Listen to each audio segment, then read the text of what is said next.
Developing a Conversational Recommendation System for Navigating Limited Options is a paper by Victor Bursztyn, Jennifer Healey, Eunyee, Nedim, Lipka, and Larry Birnbaum, in a collaboration between Adobe Research and Northwestern University.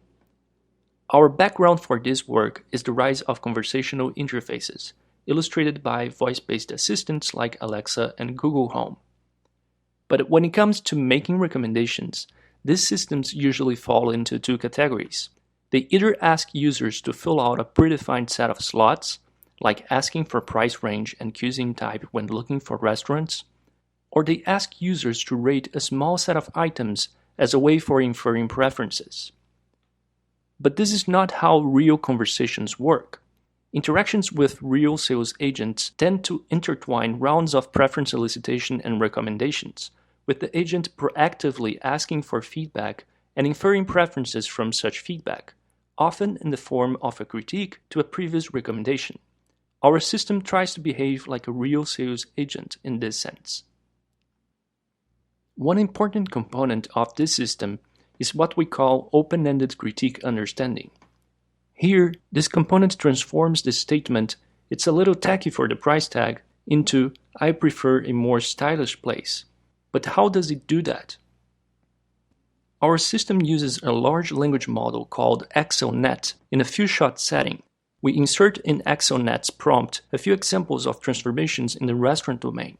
Then we append the critique we would like to transform, plus the string "I prefer," and we sample the most likely continuation of that sentence. Now that we have an open-ended preference inferred from a critique, the system can make recommendations also using open-ended statements. Here's how it goes from "more stylish" to "a previous customer wrote that Shanghai Terrace has a really amazing rooftop dining area."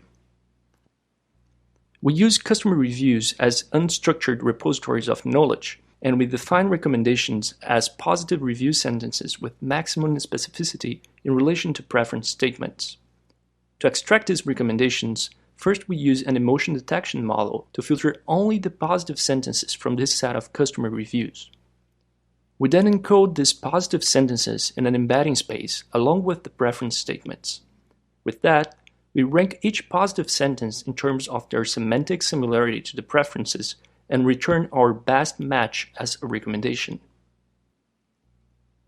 This is how we go from critique to preference, then from preference to recommendation in a completely open-ended way, like real conversations.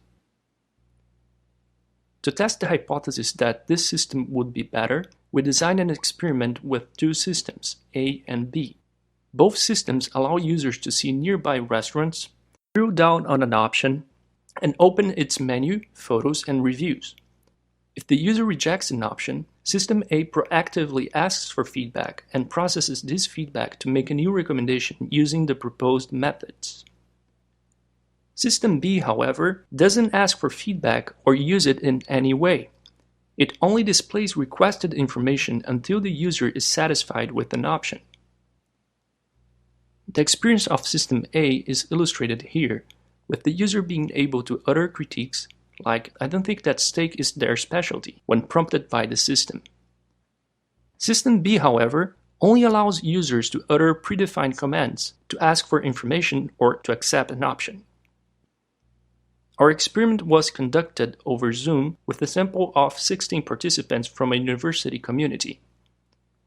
Each participant was presented with 4 scenarios to motivate their journeys: lunch under time constraint, lunch with kids, romantic dinner, and vegetarian dinner. All scenarios were rotated to keep the order balanced. We measured the number of queries uttered by the users to evaluate the efficiency of both systems, and we surveyed user confidence upon accepting a choice.